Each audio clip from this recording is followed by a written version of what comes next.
자, 안녕하세요. 롱가입니다. 모든 영상에는 자막이 있습니다. 자막이 보이지 않는 영상이 있다면 유튜브 자막을 켜주세요. 살찌는 체질은 어릴 때 결정되고 성인이 된 다음부터는 바꿀 수 없다. 이런 이야기가 있죠. 그런데 정말 그럴까? 그렇진 않습니다. 살찌는 체질은 바꿀 수 없다. 이 이야기의 가장 큰 근거 중에 하나가 지방세포의 숫자입니다. 몸에 저장되는 체지방의 양이 늘어나는 게 비만이죠. 이 체지방은 지방세포에 저장이 되는데 체지방이 늘어나면 지방세포는 그걸 저장을 해야 되니까 저장 공간이 좀 더 필요하겠죠. 이 저장 공간을 만드는 방법이 크게 두 가지로 나눠집니다. 지방세포의 숫자를 늘리는 증식과 지방세포의 크기를 키우는 비대죠. 자, 1900년대에 성인과 아이의 지방세포를 관찰하는 실험이 있었습니다.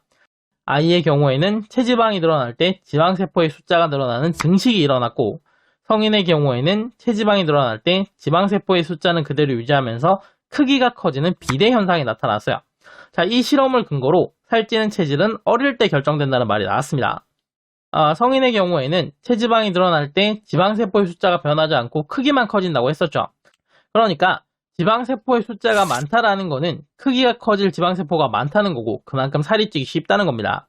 자, 반대로 지방세포의 숫자가 적으면 크기가 커질 지방세포의 숫자가 적으니까 살찌기 어렵다는 의미가 되죠. 어릴 때 비만이면 지방세포의 수 자체가 늘어나니까 어릴 때 비만인 사람은 커서도 비만이고 이게 체질이 된다는 거죠. 자, 현대 인류는 음식을 구하는 게 그다지 어려운 일이 아니죠. 그런데 과거의 인류에게는 음식을 구하는 게 꽤 어려운 일이었습니다. 원시적인 무기로 사냥을 하는 것 자체가 어려운데 사냥에 성공한다고 하더라도 음식을 장기간 보관해 먹을 수가 없으니까요. 자, 그래서 음식을 먹지 못하고 굶는 경우가 꽤 많았어요. 그 상황에 대비해서 체지방을 저장하게 된 거죠. 자, 그러니까 지방세포의 수가 많아서 체지방이 쉽게 쌓이는 체질은 지금 인류에게는 살이 쉽게 찌는 좋지 않은 체질이지만 과거의 인류에게는 생존에 굉장히 유리했다는 의미가 됩니다. 자, 여기서부터가 중요한데 성인이 된 다음에 지방세포의 수가 늘어나지 않는다면 지방세포의 수가 줄어들지도 않아야 됩니다. 만약에 음식을 구하지 못하는 상황에서 체지방을 에너지로 사용했을 때 지방세포의 수가 줄어든다면 음식을 구하지 못하고 굶을 때마다 지방세포의 수는 계속 줄어들 수밖에 없습니다. 성인이 된 다음에는 지방세포의 수가 늘어나지 않으니까요.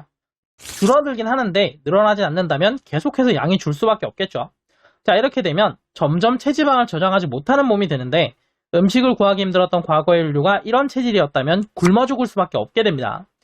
인류는 멸종하지 않고 살아남았죠. 그래서 성인이 된 다음에 지방세포의 수가 늘어나지 않는다면 줄어들지도 않을 것이다 라는 주장이 나오게 돼요. 그러니까 어릴 때 비만이었던 사람은 지방세포의 수가 늘어나서 살찌는 체질이 되고 성인이 된 다음부터는 지방세포의 수가 줄어들지 않으니까 이 체질을 바꿀 수 없다는 겁니다. 참 꿈도 희망도 없는 얘기죠. 그런데 이 꿈도 희망도 없는 이야기가 맞다면 굉장히 큰 이득을 보는 사람이 있었기 때문에 이 주장은 굉장히 빠른 속도로 사람들에게 퍼지게 돼요.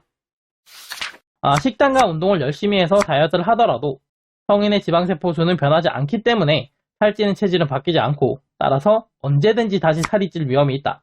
이 체질을 바꾸는 유일한 방법은 지방흡입 수술을 통해서 지방세포를 제거하는 것이다. 지방흡입 수술을 하면 지금 당장 날씬해지는 건 물론이고 아예 살이 찌지 않는 체질이 될 수 있다. 굉장히 솔깃하죠. 성인의 지방세포 수가 변하지 않는다는 이야기는 지방흡입을 하는 병원에서는 홍보에 이용하기 너무 좋은 소재였고 이걸 홍보에 적극적으로 활용하면서 정말 빠른 속도로 사람들에게 퍼지게 됩니다. 지방 흡입을 하는 병원에서 나쁜 짓을 한 건가요? 아니요, 그렇진 않습니다. 저 당시에는 정말 성인의 지방세포 수는 변하지 않는다고 믿었고 그런 정보를 홍보에 활용하지 않을 이유가 없었을 뿐이죠. 자, 그런데 정말로 성인의 지방세포 수는 변하지 않을까? 그렇진 않습니다. 자, 성인의 지방세포 수가 변함이 없다면 지방흡입을 한 사람들은 다시는 살이 찌지 않아야겠죠. 지방을 저장할 지방세포가 없으니까요. 실제로 지방흡입을 한 부위는 살이 안 찐다는 후기가 있긴 합니다. 그런데 그거는 지방흡입을 하고 얼마 되지 않았을 때 이야기예요. 시간이 지나면서 다시 살이 찌는 사람들이 나타납니다. 대표적인 사례가 2001년에 36kg를 감량했던 연예인의 이야기인데 음식을 굉장히 잘 먹는 뚱뚱이 캐릭터로 굉장히 인기가 있었던 연예인이 있었어요. 그런데 갑자기 36kg를 감량하고 나타나서 모두를 깜짝 놀라게 만들었죠. 대체 어떻게 다이어트를 한 거냐라는 사람들의 관심이 모이면서 다이어트 비디오도 출시를 했는데 전신을 지방흡입했다라는 걸 의사가 폭로하면서 난리가 났었습니다. 전신 지방흡입을 한다고 하더라도 36kg를 감량할 수 있는 건 아니기 때문에 식단과 운동으로 충분히 감량을 하고 지방흡입은 약간의 도움만 받았다고 봐야겠죠. 어쨌든 사회적으로 굉장히 큰 이슈가 되었는데 그 연예인은 지금도 활동을 하고 있습니다. 20년이 지난 지금의 몸매는 다이어트를 하기 전과 비슷해요. 자, 그러니까 전신의 지방 흡입을 다 받았는데 그 지방세포가 다시 다 늘어나서 원래대로 돌아갔다는 거죠. 연예인에게만 이런 일이 있는 게 아니라 지방 흡입을 받았던 일반인에게도 이런 일이 많이 벌어지면서 지방세포에 대한 실험을 다시 해야 된다라는 인식이 생겼고, 그래서 성인의 지방세포가 정말 변함이 없는지 확인하는 실험이 진행됐습니다.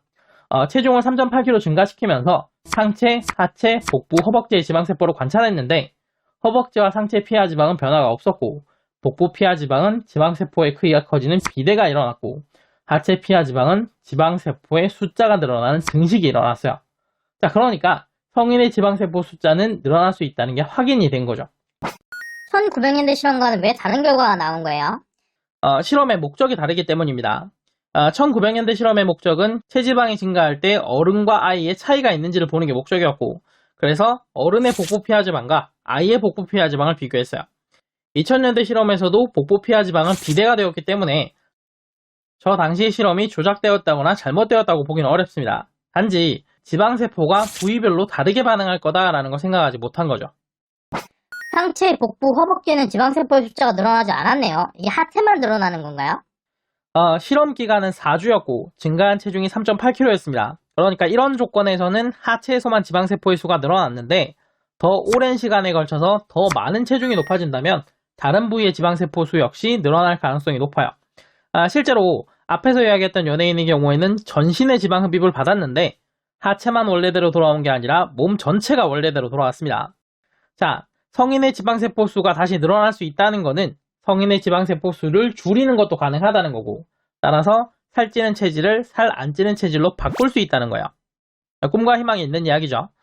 살 안 찌는 체질은 지방세포 외에도 기초대사량과 근육, 흡수율, 장내세균에도 영향을 받는데 다음 영상에서 이어서 좀 이야기해 보도록 하겠습니다. 지금 화면에 영상이 2개가 나오고 있을 텐데 다음 영상이 완성되면 오른쪽에 나오도록 해두겠습니다. 오른쪽에 있는 영상이 살 안 찌는 체질 2부가 아니라면 아직 영상을 만드는 중이니까 며칠만 좀 기다려 주시고요. 이번 영상이 도움되셨다면 구독과 좋아요 부탁드리고 저는 다음 영상으로 다시 돌아오겠습니다. 감사합니다.